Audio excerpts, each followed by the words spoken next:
یقیناً اس طرح کی محفلیں ہمیں اٹینڈ کرنا چاہیے جس سے ہم اپنی دنیا کو اور آخرت کو بہتر بنا سکتے ہیں۔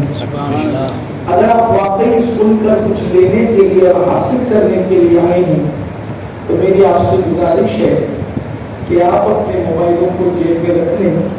اس کی وجہ یہ ہے کہ جتنی دیر تک آپ موبائل لے کر کے بیٹھے ہوتے ہیں آپ کی پوری توجہ موبائل پر ہوتی ہے اور گفتگو پر آپ کی توجہ نہیں ہوتی۔ نتیجہ یہ نکلتا ہے کہ مقصد تھا آپ کی زندگی میں تبدیلی اور آپ اس کو ریکارڈ کرنے کے چکر میں اسی کو فراموش کر جاتے ہیں۔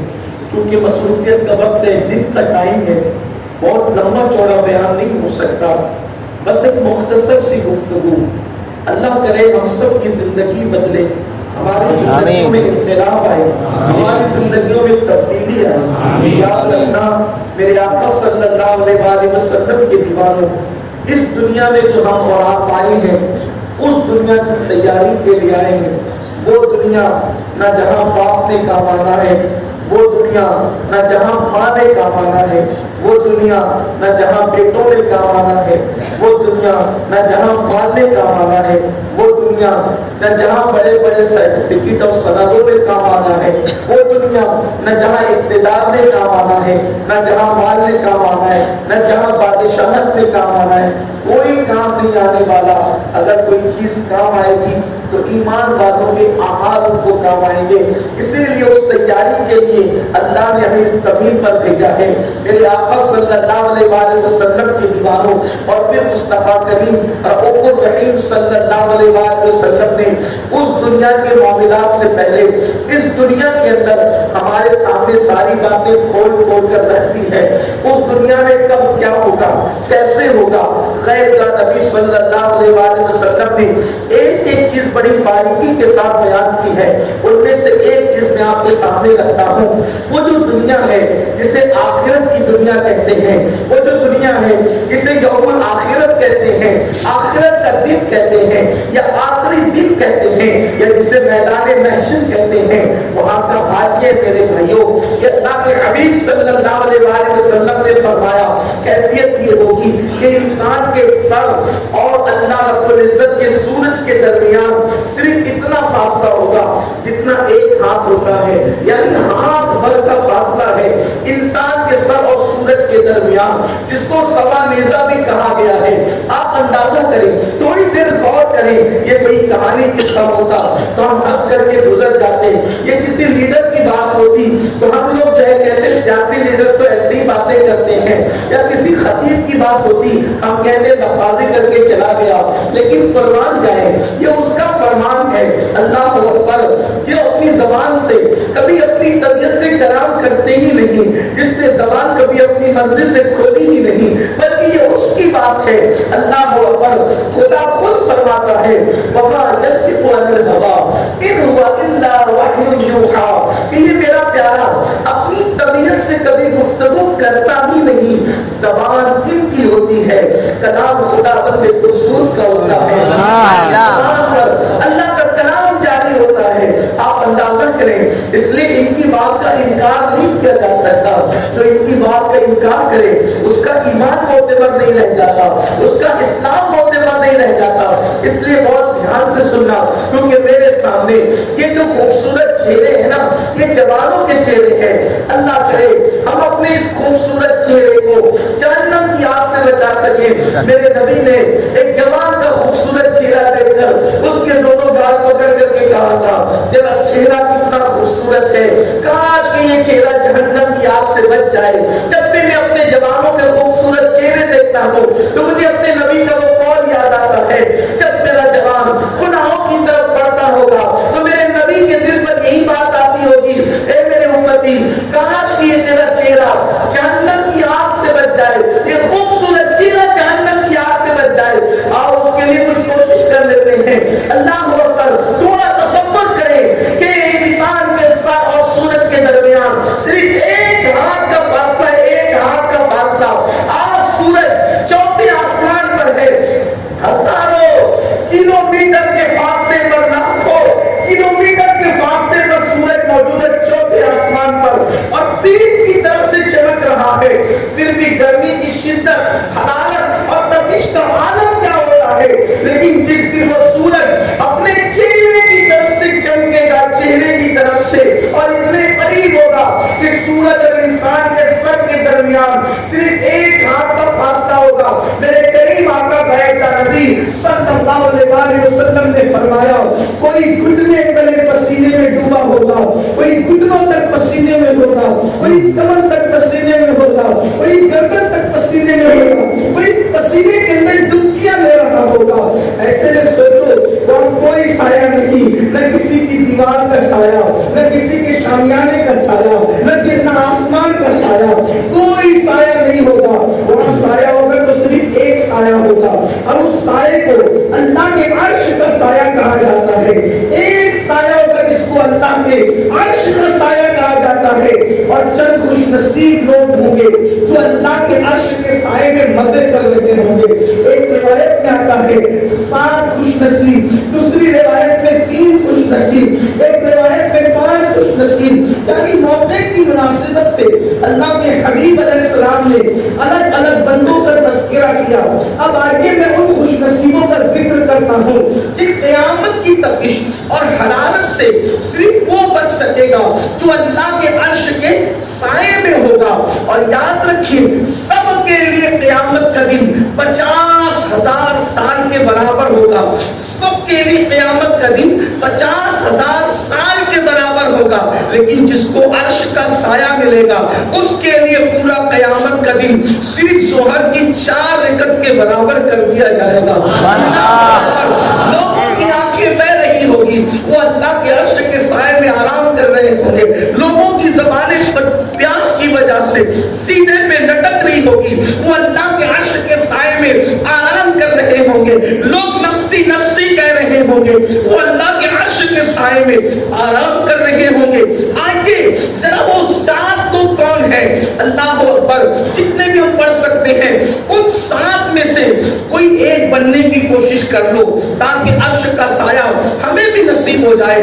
اس لیے کہ اپنے مستقبل کی فکر کرنے والوں، ہم رات دن جو محنت کرتے مال کمانے کے لیے، اس لیے میرا مستقبل بہتر ہو جائے، جس مستقبل کی کوئی گارنٹی نہیں ہے اس کے لیے کتنے جتن کر رہے ہو، اور جو مستقبل کی گارنٹی قرآن دے رہا ہے اس کے لیے کیا کوشش کی۔ اس لیے اے خوبصورت چہرے والے میرے جوانوں، اے طاقت و قوت والے میرے جوانوں، آؤ عرش کے سائے میں جو 7 خوش نصیب ہوں گے ذرا ان 7 کو ہم پڑھ لیتے ہیں۔ بڑی خوش نصیبی کے والی ہوگی، بڑے کرم والی ہوگی، بڑی خوشی والی ہوگی، بڑے انعام و اکرام والی ہوگی۔ آئیے میرے غیب کا نبی مصطفیٰ کریم رؤوف الرحیم صلی اللہ علیہ وآلہ وسلم نے فرمایا پہلا وہ خوش نصیب جس کو اللہ عرش کا سایہ عطا فرمائے گا وہ ہے عادل بادشاہ یا عادل حاکم، جس کو اللہ نے حکومت دی، جس کو اللہ نے سلطنت دی، جس کو اللہ نے دولت دی، اور وہ لوگوں کے درمیان عدل کرے، اللہ اس کو عرش کا سایہ عطا فرمائے گا۔ چونکہ ہم میں سے کوئی بادشاہ تو نہیں ہے، پھر عادل حاکم کا مطلب یہ بھی ہو سکتا ہے اگر اللہ نے آپ کو اولاد دی، آپ جو ہے وہ اولاد کے حاکم ہے، ان کے درمیان انصاف کرو، آپ گھر کے حاکم ہے، اہل خانہ کے درمیان انصاف کرو، آپ محلے والوں کے حاکم ہے، آپ ان کے درمیان انصاف کرو۔ اللہ اکبر، بہت سارے لوگ ایسے ہیں کسی اولاد کو زیادہ چاہتے ہیں، کسی کو کم چاہتے ہیں، اگر ایک سے زائد اولاد ہو تو کسی کو ایک ڈریس لایا، کسی کو 2-3 دلا دیا، کسی کو چھوٹی رقم دی، کسی کو بڑی دی۔ یاد رکھنا اولاد کے معاملے میں انصاف کر، انصاف، حتیٰ کہ ایک کھجور اگر تمہارے پاس ہے اور اس کو تم نے تقسیم کرنے میں کمی زیادتی کی ہے تو قیامت کے دن اللہ تبارک و تعالیٰ اس کھجور کی تقسیم کے متعلق بھی تم سے پوچھے گا، تم نے ایک بیٹے کو زیادہ دیا تھا، دوسرے کو کم کیوں دیا تھا، بیٹی کو کم دیا تھا، بیٹے کو زیادہ کیوں دیا تھا۔ آپ اندازہ تو فرمائیں اگر تحفہ دینے کے اندر اللہ تبارک و تعالیٰ گرفت فرمائے گا تو جنہوں نے پوری زندگی انصاف کے خلاف گزاری ان کا کیا انجام ہوگا۔ تو پہلا وہ خوش نصیب جس کو اللہ حاکم بنائے، کوئی منصب عطا کرے اور وہ لوگوں کے درمیان انصاف کرے تو اللہ تبارک و تعالیٰ اس کو عرش کا سایہ عطا فرمائے گا۔ دوسرا خوش نصیب وہ جوان جس نے اپنی جوانی کو اللہ کی عبادت میں گزارا ہوگا، وہ جوان جس کی جوانی عبادت میں گزری ہوگی، اللہ اس کو بھی عرش کا سایہ عطا فرمائے گا۔ میرے آقا صلی اللہ علیہ وآلہ وسلم کے دیوانوں، یہاں رک کر کے تھوڑا سا ہم عرض کرنا چاہتے ہیں، جوانی 16 سال سے شروع ہوتی ہے اور 40 سال تک کے رہتی ہے۔ جوانی کا آغاز کب ہے؟ 16 سال سے، اور رہتی کب تک ہے؟ 40 سال تک۔ 40 کے بعد جوانی ختم ہونا شروع ہوتی ہے اور بڑھاپے کا آغاز ہونے لگتا ہے، یعنی کل پیریڈ جوانی کا کتنا ہے؟ صرف 24 سال۔ 24 سال انسان کی جوانی کا پیریڈ ہوتا ہے۔ جس نے اپنی جوانی کو اللہ کی عبادت میں گزارا تو وہ بھی عرش کا سایہ حاصل کرے گا۔ اللہ اکبر، کتنا سستا سودا ہے۔ اور یاد رکھنا، یہ 16 سے 40 سال کا جو عرصہ ہوتا ہے بڑا لاابالی ہوتا ہے، بڑا جذباتی ہوتا ہے۔ شیطان اغوا کرنے کی کوشش کرتا ہے، شیطان کٹپتلی بنانے کی کوشش کرتا ہے، نت نئے گناہ کے اندر جوانوں کو پھانسنے کی کوشش کرتا ہے۔ جو جوان اللہ رب العزت کی توفیق سے مصطفیٰ کریم صلی اللہ علیہ وآلہ وسلم کے عشق میں اپنی زندگی کو گزارتے ہیں اور گناہوں سے اپنے دامن کو بچاتے ہیں، ان کو پھر 40 سال کے بعد دنیا کی کوئی طاقت بگاڑ نہیں سکتی، ان کو جرائم کی طرف لے جایا نہیں جا سکتا، ان کو گناہوں کا عادی نہیں بنایا جا سکتا۔ یہ زندگی اگر انسان محفوظ کر لے اور اسی زندگی پر آگے کی زندگی کا انحصار ہوتا ہے، اگر کسی نے اپنی جوانی کو گناہ سے بچ کر کے گزار لیا تو اس کی آگے کی پوری زندگی خوشگوار ہو جاتی ہے، دنیا کی زندگی بھی اور آخرت کی زندگی بھی۔ لیکن اس زندگی میں اگر شیطان کا اغوا ہو گئے، نت نئے گناہ میں مبتلا ہو گئے، مثال کے طور پر آج وہ کون سا گناہ ہے جو مسلم جوانوں میں موجود نہیں؟ مجھے تو گناہوں کا ذکر کرنے میں بھی شرم و حیا آتی ہے، لیکن جب اللہ کا قرآن ہمت بنداتا ہے کہ حق بیان کرنے میں نہ اللہ حیا کرتا ہے نہ اللہ کا رسول حیا کرتا ہے، جب اللہ رسول حق بولنے میں حیا نہیں کرتے، ہر بات بول دیتے ہیں، تو پھر ہم اللہ کے بندوں کو اور مصطفیٰ کریم کے غلاموں کو پھر حق بولنے میں شرم کیوں محسوس کرنی چاہیے؟ شوق نہیں ہے، مجبوری بولنے پہ مجبور کرتی ہے۔ اللہ اکبر، نت نئے گناہ، کتنے گناہ ہیں جوانوں کی زندگی کے اندر، اگر شمار کرو تو شمار نہیں کر سکو گے۔ تباہی اور بربادی نے آج ہمارے شبستانوں کو دیکھ لیا ہے، طرح طرح کے گناہ۔ وہ جوان جو کبھی گلوں کی طرح، پھولوں کی طرح کھلے کھلے نظر آتے تھے، آج ان کے چہرے مرجھائے ہوئے ہیں، ان کے چہرے پہ افسردگی کے آثار ہیں، ان کی آنکھیں اندر کو دھس چکی ہے، آنکھوں کے اندر جو بھرا بھرا خوبصورت پن ہونا چاہیے تھا۔ ایک جوان مسلمان جوان کا چہرہ گلاب کی طرح کھلا ہوتا تھا، اس کی آنکھیں چیر کی طرح جو ہے بھری ہوئی ہوتی تھی، اس کے رخسار جو ہے لالا کی طرح جو ہے اللہ اکبر کھلے کھلے ہوتے تھے، لبوں پر مسکراہٹ اور تبسم ہوتی تھی۔ کلر انسان کا کچھ بھی ہو، لیکن جوانی تو کھلنے کا نام ہے، جوانی تو شباب اور شباب کے جوبنوں پر آنے کا نام ہے، لیکن آج چہروں پر وہ رونقی نہیں ہے، چہروں پر وہ آرائش نہیں ہے، چہروں پر وہ حسن نہیں ہے۔ اس کی وجہ جانتی ہیں آپ؟ کچھ لوگ کہتے ہیں ارے وہ فلاں کھانے سے ٹوٹ گیا، اس کو اچھا کھانا نہیں ملا اس لیے اس کا چہرہ بے رونق ہو گیا۔ یاد رکھنا، آج تم بہت اچھا کھاتے ہو، صحابہ کی اولادیں یا نوجوان صحابہ، ان کو تو ایک ایک مہینے تک کے پیٹ میں پتھر باندھنے پڑتے تھے، لیکن ان کے چہرے جو کھلے ہوئے تھے آج وہ چہرے ہمارے کھلے میں نظر نہیں آتے۔ پتہ چلا بے رونق چہرے کھانا نہ ملنے کی بنیاد پر بے رونق نہیں ہوتے، بلکہ گناہ کی بنیاد پر بے رونق ہوتے ہیں۔ چہروں کی بے رونقی گناہوں کی بنیاد پر ہوتی ہے۔ دیکھنے والے پہچان جاتے ہیں جب چہرہ گناہ کرتا ہے یا وجود گناہ کرتا ہے تو اللہ اس سے مومنانہ نور چھین لیتا ہے۔ آج چہروں کی جو چمک نہیں ہے اور چہرے پہ افسردگی ہے، چہرے پر وحشت ہے، چہرے پہ ڈراؤنا پن ہے، اس کی سب سے بڑی وجہ راتوں کا گناہ کرنا ہے، راتوں کی آوازی ہے، راتوں کی عیاشی ہے۔ اپنے جوانوں سے میں پوچھنا چاہتا ہوں، قیامت کے دن اللہ کی بارگاہ میں کھڑے ہونے پر ایمان رکھنے والوں، آج ہماری راتیں کیسے گزر رہی ہے؟ کوئی رمی کھیل رہا ہے راتوں رات کروڑ پتی بننے کے چکر میں، کوئی جمعہ کھیل رہا ہے، اللہ اکبر، کوئی کسی کا حال یہ ہے کہ معاذ اللہ ثم معاذ اللہ انٹرنیٹ کے جنگل میں اتنا کھو گیا ہے کہ پاکستانی سیریلوں کے چکر میں یا اور کسی سیریل کے چکر میں کون سے سیریل جس میں زنا بتائے جاتے ہیں، کون سے سیریل جس میں جرائم بتائے جاتے ہیں، اللہ اکبر، جس میں مسلمانوں کی جہادی تہذیب بتائی جائے، اس پر میں نے کوئی کلام نہیں کرتا.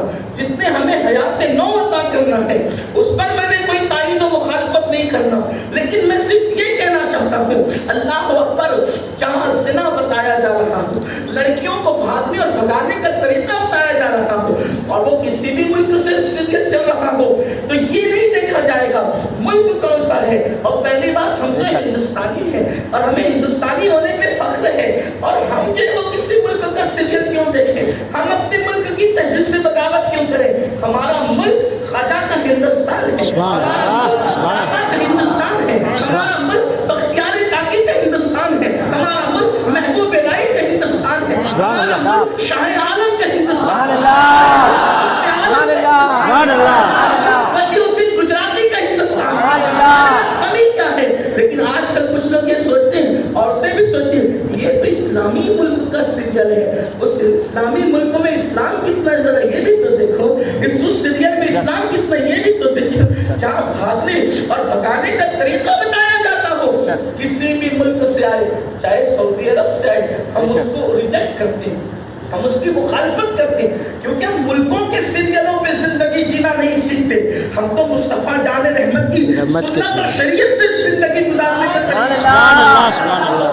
تو آج جوانوں کے چہرے جو بے رونق ہے، اس کی سب سے بڑی وجہ یہ ہے کہ ان کی راتیں گناہوں کی نظر ہو چکی. ہائے ہائے، اقبال اسی کا رونا روتے کہاں تھا، خدا تجھے کسی طوفان سے آشنا کر دے، خدا تجھے کسی طوفان سے آشنا کر دے کہ تیری بحر کی موجوں میں اضطراب نہیں. کل کا مسلم جوان 16 سال کی زندگی کے بعد کی اس کی راتیں یہ ہوتی تھی کہ جب وہ راتیں گزارتا تھا تو کبھی تلاوت قرآن کرتے تھے، جب وہ راتیں گزارتا تھا تو کبھی نماز پڑھتے تھے، جب وہ راتیں گزارتا تھا تو کبھی اللہ رب العزت کی محبت میں روتے ہوئے، آنسو بہاتے ہوئے. میں اپنے ان جوانوں سے پوچھنا چاہتا ہوں، کسی کو ذلیل کرنے نہیں آیا، کون کیا کرتا ہے مجھے نہیں پتا، لیکن حالات کی تقاضا کر رہے ہیں.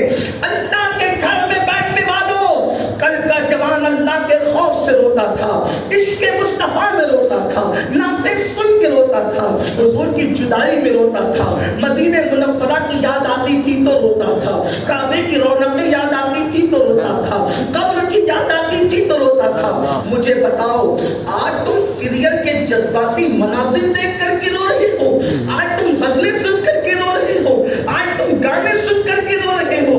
اللہ اکبر. اور حال یہ ہے، اللہ اللہ، ہم چاہتے ہیں ہمیں ترقی ملے، ہمیں عروج ملے، ہمیں کامیابی ملے، بلکہ معاذ اللہ انٹرنیٹ کے جنگل میں کبھی سیریل، کئی زنا کے مناظر. کتنے جوان ہیں جنہوں نے اپنی آنکھوں سے زنا کے مناظر نہیں دیکھے، اور جن کی آنکھیں زنا کے مناظر دیکھنے سے محفوظ ہے. میرے محتاط اندازے کے مطابق زیادہ سے زیادہ اس پوری قوم میں، مسلم امہ میں 10% لوگ ایسے بچے ہوں گے، وہ خوش نصیب جنہوں نے اپنی آنکھوں سے زنا کے مناظر نہیں دیکھے. کس نے دیکھا مجھے نہیں پتا، کس نے نہیں دیکھا مجھے نہیں پتا، لیکن ایک سروے رپورٹ پیش کر رہا ہوں.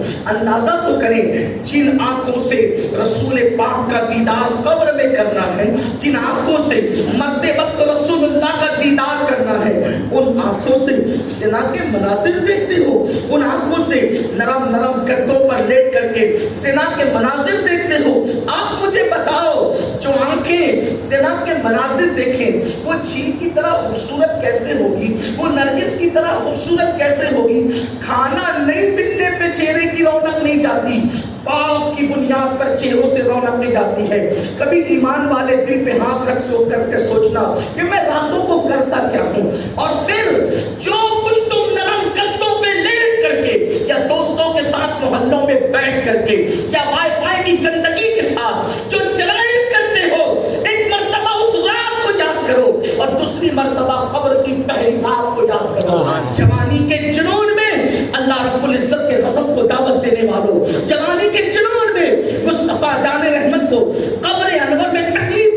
والوں، مصطفیٰ جان رحمت کو اذیت پہنچانے والوں، مصطفیٰ جان رحمت کو دکھ پہنچانے والوں، ذرا اپنی قبر کی پہلی رات بھی تو یاد کرو کہ جوانی کے خوبصورت لمحات تھن جائیں گے، یہ جوانی کے حسین لمحات تھن جائیں گے، یہ جوانی کے حسین اور جلیل لمحات ختم ہو جائیں گے، اور ایک دن موت ہے، موت صرف بڑھاپے میں نہیں آئے گی، یہ شیطان کا مکر ہے، یہ شیطان کا فریب ہے، ہاں کہ جب بوڑھے ہوں گے تب توبہ کر لیں گے، کبھی تو گندے مناظر دیکھ کر آنکھوں کو زنا کر رہے ہو، پھر کبھی زنا کے اڈوں پہ جا کر کے زنا کر رہے ہو، سمندر کے کنارے زنا، پکنک کے نام پر زنا، دوستی کے نام پر زنا، کتنا زنا کرو۔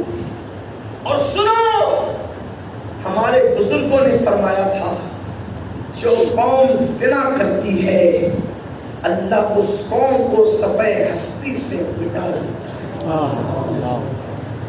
تم سوچتے ہو وہ فلاں ملک مسلمانوں پہ حملہ کر رہا ہے، وہ فلاں لیڈر مسلمانوں کا دشمن ہو گیا ہے، وہ فلاں ملک مسلمانوں کو مٹانے کی بات کر رہا ہے، سنو اللہ کی حمایت جب تمہارے ساتھ نہ رہے گی تو تمہیں مچھر بھی ہلاک کر سکتا ہے۔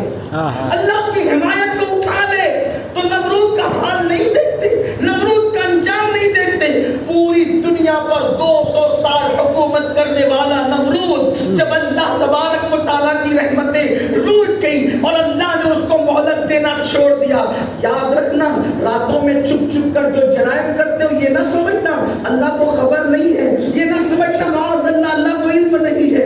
اللہ اکبر، میرا رب تو اتنی قوت والا، طاقت والا اور شان والا ہے، اگر کالی رات کی اندھیری رات میں، کالی رات میں، اندھیری رات میں، جنگل میں، بادلوں کے اندر کالے پتھر پر جو کالی چونٹی چلتی ہے، میرا اللہ اس چونٹی کے چلنے کی آواز کو بھی سنتا ہے، چونٹی کے چلنے کی آواز کو بھی سنتا ہے۔ اللہ اکبر، اس کی نگاہ سے کوئی نہیں بچ سکا، لیکن میرا اللہ مہلت دیتا ہے سب کو۔ فرعون کو مہلت دیا، نمرود کو مہلت دیا، بخت نصر کو مہلت دیا، یزید کو مہلت دیا، مہلت ہمیں بھی مل رہی ہے، لیکن ہاتھ جوڑ کر کہتا ہوں کچھ آقا زنا کر رہے ہیں، کچھ اڈوں پہ جا کر کے باضابطہ طور پر وہ بڑا زنا کر رہے ہیں جس کو عوام زنا کہتی ہے، اور بعض ہاتھوں کا زنا کر رہے ہیں جوان، اپنے ہاتھوں سے کبھی بستروں پر، اپنے ہاتھوں سے کبھی بیت الخلا میں، اپنے ہاتھوں سے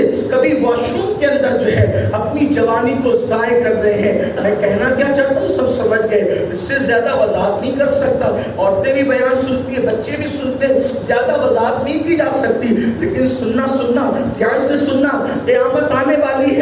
میرے آقا مصطفیٰ جان رحمت سچے نبی نے فرمایا قیامت کے دن وہ جوان لائے جائیں گے جن کے ہاتھ حمل سے ہوں گے، جن کے ہاتھ حاملہ ہوں گے۔ صحابہ نے پوچھا یا رسول اللہ ہاتھ بھی حاملہ ہوں گے؟ گندے مناظر دیکھ کر وہیں بیٹھے بیٹھے اپنے ہاتھوں سے اپنی جوانی کی قیمتی طاقت کو ضائع کرنے والے میرے جوانوں، اور بعد میں پچھتاؤ گے، بہت پچھتاؤ گے۔ یہ لت ایسی ہے، یہ جرم ایسا ہے، اس میں کوئی تمہارا مددگار نہ ہوگا، جسمانی طور پہ اتنے کمزور ہو جاؤ گے، زندہ ہو کر بھی مردوں سے بدتر ہو جاؤ گے، بڑی بھیانک شکل ہوگی۔ اللہ کرے میری قوم پہ اللہ رحم کرے، اللہ میرے جوانوں پہ رحم کرے۔ جرائم کی بنیاد پہ تم نے اپنے آپ کو، روح کو تو تباہ کیا، روح کا گلا تو گھونٹ دیا، روحانیت کو تو تم نے گلا گھونٹ کر مارنے کی کوشش کی، لیکن جسمانی طور پر بھی تم تباہ و برباد ہو گئے۔ جسم تو جائے گا ہی جائے گا، خوشیاں تو چھن جائے گی، شادی کے قابل نہیں رہو گے، معاشرے میں جینے کے قابل نہیں رہو گے، دل کی دھڑکنیں ہمیشہ تیز رہے گی، تنہائی پسند بن جاؤ گے، پتہ کھڑکنے پر بھی ڈر جاؤ گے، حکمت اور جوان مردی چھوڑ دو گے۔ یہ انٹرنیٹ کی گندگی اسی لیے نہیں ہے کہ لوگ تم سے محبت کرتے ہیں، یہ گندگی